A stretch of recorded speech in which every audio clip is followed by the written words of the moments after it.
Hello and welcome to another episode of the Slash Raptor Show. I'm Slash Raptor. Hello. Hi. He's playing Lego Tower. How would you rate Lego Tower? 6 out of 10. Oof. You might be wondering why I look like I'm being levitated through like a holy beam to heaven. That's because it's pitch black in here. We were in a hurry and I didn't get a chance to do any of the pre-movie vlog, so we're going to do it now because we're a little early. So I got my Coke vanilla and some popcorn this time because Chris introduced me to the wonders of not adding extra butter, which makes it taste a lot better. So we were here, and we were here just last week to see Superman, but I didn't feel like doing a review of that, and I also forgot to charge and bring the camera anyway, so I made sure to bring it this time. Fun fact, you didn't like the movie. I gave it an 8 out of 10. Okay. That's fair, I think, for someone that's not really the biggest DC fan. I gave it a 10 out of 10. Yeah, because Superman is your favorite character, and you think David Cornsweet is fine. Eh. So yeah, I'm using my phone flashlight to illuminate myself. So we're gonna be seeing Fantastic Four. Super excited. What? It's a tad obnoxious, but Oh, the light? a little bit. Oh, okay. Well, I'll turn it off then in a minute. So I will come back after the movie and then do the standard review, and you'll also get to hear a little bit of what you thought too. Yeah. I forget. Were we calling you Chris or were we calling you Mugshot or on film? Eh. No, Phoenix, right? Yeah. Well, whatever. Nobody watches this channel anyway. So, what'd you think? I liked it. I really did. I got a lot of because I'm more familiar with Galactus and the Fantastic Four than you are. I like this interpretation of Galactus. I thought it was weird that he needed a ship. Like, I feel like the other one could just fly around space on his own. That's a bad the big cloud Galactus is a bad adaptation. Okay. So he should need a ship. He should need a ship, and he's a cosmic being. But he's not a celestial or some or. No, what he is he's a being from the previous universe. He's the last survivor of his universe, and he came into the current universe in the movie, and became a cosmic entity that devours planets to keep balance within the universe. Without him, so he's kind of doing what Thanos was saying could happen.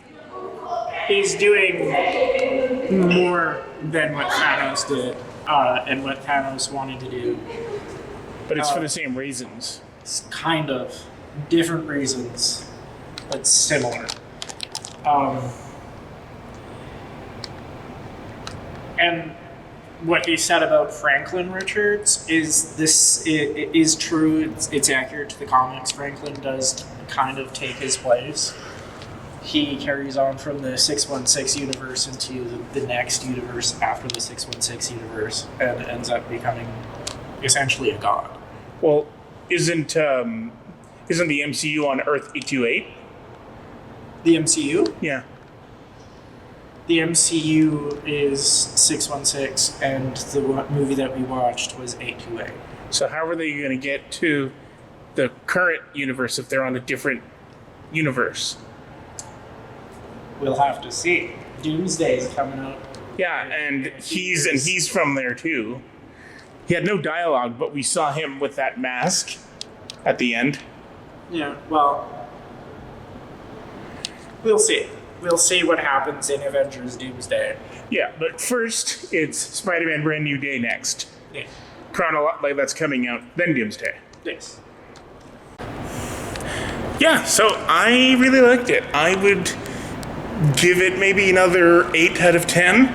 I'm based on the Fox movies. I was expecting it to be a little more action-packed, but it was more of a family sort of adventure drama.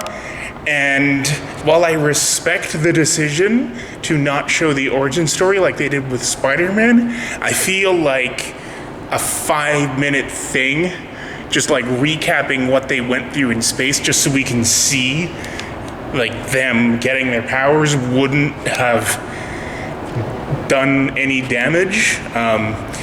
Because unlike Spider-Man, who's had 2 whole things, this is the first MCU attempt at it.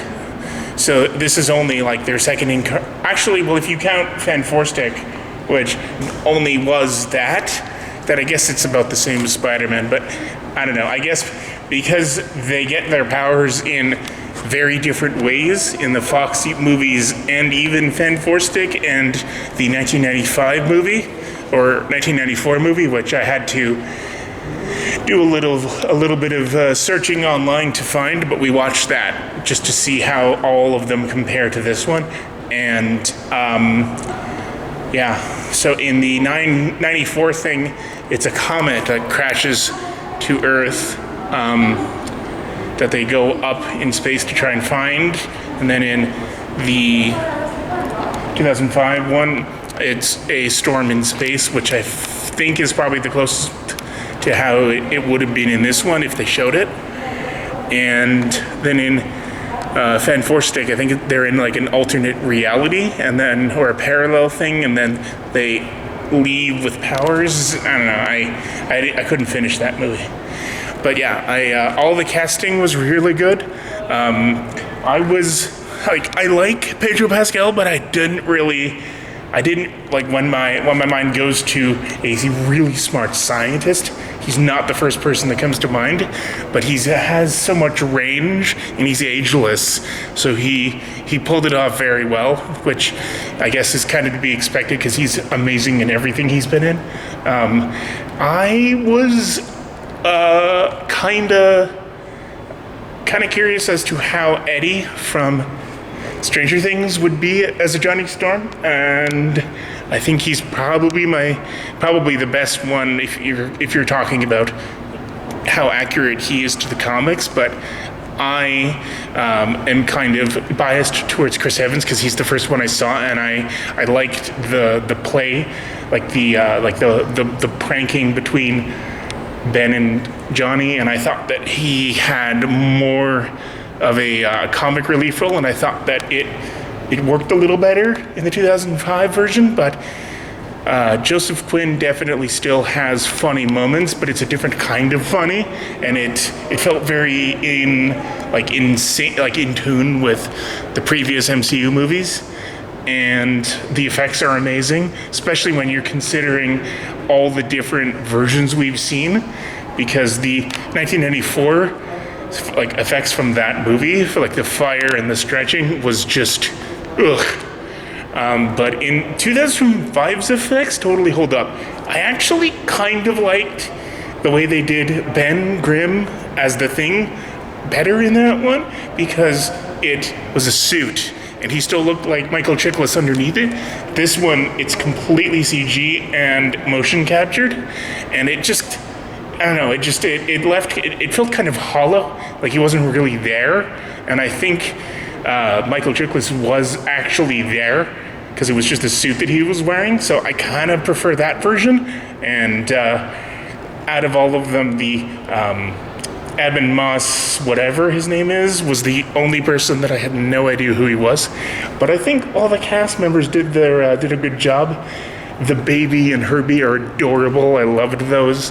And I loved all of the weird Fallout-esque futuristic 60s stuff. I thought that was a nice Easter egg, but it also didn't limit the movie because it's still a futuristic 1960s, but it felt like it was taken directly from Fallout. And I love the new theme song, the way that they're chanting Fantastic Four every time. Yeah, see, even he's doing it still. What was that?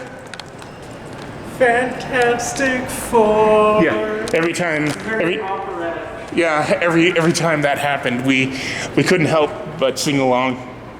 But yeah, the music in the MCU movies has always been good.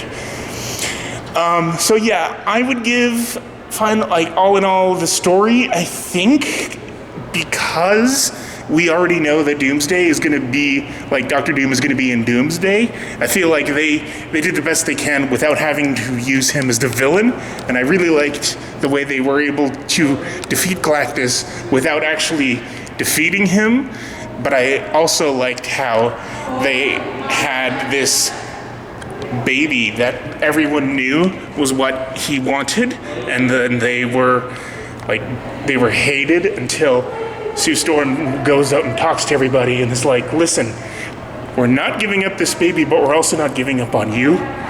But I mean, I didn't like that the city turned on them, because, what if it was their child? Then they would, without a doubt, do the exact same thing that Sue did. So I didn't think it was fair that everyone's like, let's take that child away from them and offer it up to Galactus to save us all. No. If you were in their shoes and you had a newborn baby that you loved more than anything, like you're supposed to with a child, you're not going to trade it for the world.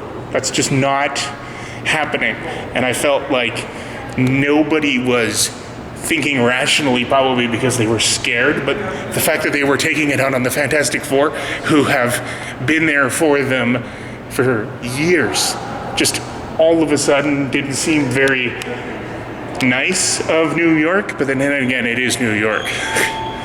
So yeah, the story was interesting. I really liked the interpretation of the Silver Surfer, and it was interesting to see her as a female, and I liked the relationship between Johnny and whatever her name was. What was the female Silver Surfer? Shala Bal, yeah. I'll just say Surfer. The only thing that I think this movie's missing was Alicia, but they replaced her with Natasha Lyonne, who was good in the role, but it didn't really lead to anything, because she's just kind of there. May I interject? Yeah. Oh, you're not really pointing it. The character Shala Bal is the wife of Norrin Radd. So this is a what if she became the Silver Surfer instead of him? It's not a what if. It's canon in the comics. She does become the Silver Surfer as well. After he dies? In some interpretations.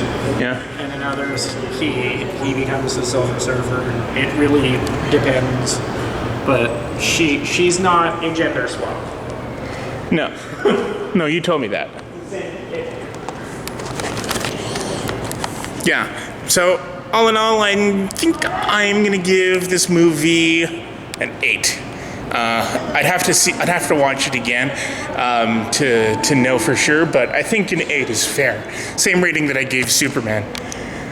So that's all the time I have for this episode, and I'll see you guys in the near future for more stuff. No idea what the next movie's gonna be, but I'm definitely gonna do all of the MCUs. What? I'm not reviewing that one. Okay, bye.